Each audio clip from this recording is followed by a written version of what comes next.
Ce sont les premiers prisonniers à être échangés depuis 15 mois et ils vont faire partie de la plus grande opération d'échange depuis le début de la guerre en Ukraine en 2014.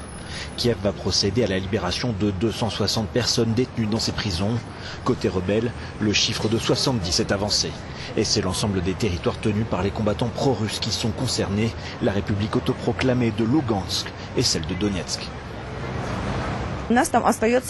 Plus de 60 personnes sont toujours à Kiev. Ils n'ont pas été inclus dans la première liste. On les a donc inscrits dans la deuxième étape de l'échange. Nous ne les avons pas oubliés et je suis sûr que nous en rediscuterons après le Nouvel An. Kiev devait à la base libérer 306 personnes, mais une partie d'entre eux auraient refusé, et ce pour des raisons qui demeurent mystérieuses. Ceux qui ont accepté ont été menés en bus jusqu'au checkpoint de Mayorsk, près de la ville de Orlivka, située à la limite des zones contrôlées par les rebelles et l'Ukraine. Cet échange négocié entre Petro Porochenko, Vladimir Poutine et des responsables de l'église orthodoxe russe fait partie des accords de Minsk signés en 2015.